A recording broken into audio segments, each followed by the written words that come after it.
আসসালামু আলাইকুম মেম্বার সাহেব। ওয়ালাইকুম আসসালাম। ভালো আছেন ভাই? হ্যাঁ, ভালো আছেন? হ্যাঁ, বসেন। কি খবর ভাইয়া? ভাই বেশি ভালো নাই। ঘুরতে তো একেবারে পেরেশান হয়ে গেছি। গেছিলাম ইউনিয়ন পরিষদের সচিবের কাছে। ও কবে গেছিলেন?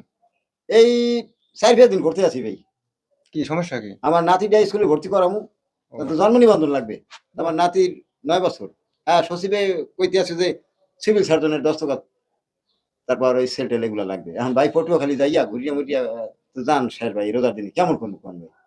তা আগে জন্ম নিবন্ধন করান নাই? না ভাই করাইতে পারি নাই। ঢাকা আছিলে করাইতে পারি ও নাই। এখন তো ভোগান্তির মধ্যে বাজি ভাই। জি, জি, জি। ডাক্তার ভাই, জি।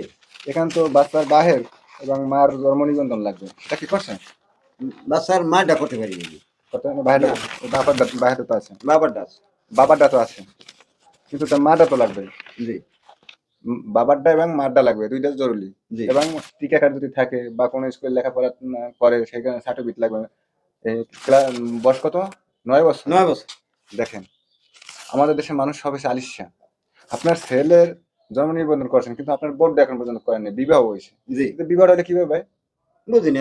ঢাকা বিবাহ হইছে, কিভাবে হইছে জানি না। কাবিন-টাবিন সবই করছে। করে জন্ম নিবন্ধন ছাড়া? এখন কিভাবে রেজিস্ট্রি করছে? এই তো ভুল তো ওই জায়গায় করছে। পুত্রের উপর জন্ম নিবন্ধন লাগবে। জি, এবং আপনার নাতির বয়স হয়েছে ৯ বছর। ৯ বছর। আমাদের ইউনিয়নে বর্তমান যে কার্যক্রম চলতেছে, জি, আমাদের সচিব তিনি বলতেছে ৫ বছরের উপর হইলে বা জি, ৬ বছর টাইম জি, হইলে সেটা ইউনিয়ন পরিষদ বইয়া, সেটা ইউনিয়ন পরিষদে বৈশা সে জন্ম নিবন্ধন করে দিতে পারবে তার মাধ্যমে। জি, আর যদি ৬ বছরের উপরে বয়স হয়, জি, যেমন ৭, ৮, ৯ তার উপরে যদি বয়স হয়, সেটা তিনি করতে পারবে না। এটা সরকারের আইনের মধ্যে বা সরকারের ম্যানুয়ালে যেটা আছে জি, সেটা আমাদের সচিব করে। তার বাইরে তিনি করতে চায় না। কারণ করতে যেয়ে তিনি বিপদে পড়তে পারে সেইজন্য। আপনি সচিব বলছে সিভিল সার্জনের কথা। জি, আপনি সিভিল সার্জনের কাছে যাবেন, ইউনিয়ন পরিষদ থেকে সচিবের এবং আপনার ওয়ার্ডের মেম্বার যিনি আছেন তার সুপারিশ নেবেন। সচিবের সুপারিশ নিয়ে এবং চেয়ারম্যানের সুপারিশ নিয়ে আপনি আপনার জেলায় সিভিল সার্জনের কাছে গিয়ে এটা দাখিল করবেন এবং তিনি সেখানে ওই লোক দেখে আপনার নাতিকে দেখে নিয়ে তাকে দেখে ওই ডাক্তার পরীক্ষা নিরীক্ষা করে তার বয়স নির্ধারণ করে একটা সার্টিফিকেট দেবে। ওই সার্টিফিকেট অনুযায়ী সচিব আপনার নাতির জন্ম নিবন্ধন করবে। এই যে আপনার নাতি নিয়ে এখন ভোগান্তি পড়ছেন, এখন আপনার দোষদান কেন? আমাদের মতন মেম্বারের, সচিবের এবং কি চেয়ারম্যানের যারা এটা গাফালিতি করে আমার নাতিটা এখন ভর্তি হতে পারে না, স্কুলে জরুরি ভর্তি করা লাগে, কিন্তু বুঝতে আপনারা করে হেলাইছেন। এই যে আপনার পুত্রের বলে এখন জন্ম নিবন্ধন করেন নাই, আপনার নাতিটা করা হয় নাই, এই দোষটা কি ইউনিয়ন পরিষদের ভাই? কোন কি মেম্বার সাহেব? এই কথা তো আমার জানা ছিল না। এখন আমি এই ভোগান্তির মধ্যে পড়ছি। এখন আমি কি করব মেম্বার সাহেব? আমার একটা পরামর্শ দেন। এখন আপনার পরামর্শ এইটা, আপনি ইউনিয়ন পরিষদে গিয়ে সচিবকে বলবেন ভাই আমার একটা প্রত্যয়ন দেন এটার অনুমতির জন্য, জি, যে আমার এই নাতিটা আমি ই করবো, জন্ম নিবন্ধন করবো, কি করতে হইবে। তিনি একটা আপনি একটা প্রত্যয়ন লিখে নিয়ে যাবেন। ওই সুপারিশটার উপর তিনি সচিব দস্তখত দিয়ে দেবে এবং সে আপনার ওয়ার্ডের মেম্বার দস্তখত দিয়ে দেবে, চেয়ারম্যান সুপারিশ করে দিলে ওইটা নিয়ে আপনি পটুয়াখালী সিভিল সার্জনের কাছে যাবেন। তিনি দেখে বয়স নির্ধারণ করে দেবে এবং পরীক্ষা নিরীক্ষার মাধ্যমে যা লাগে তিনি করবেন। দেখেন ও জায়গায় গেলে কিন্তু আপনি এই ১০ মিনিট থেকে আপনি পটুয়াখালী যাবেন, আসতে যেতে কিন্তু ১,০০০ টাকার নিচে পারবেন না। ভাড়া আছে, ওই জায়গায় ডাক্তারের সিভিল সার্জনের একটা ভিজিট আছে, পরীক্ষা রক্ত পরীক্ষা করবেন। বাজে তাহলে প্রায় অনেক কাম।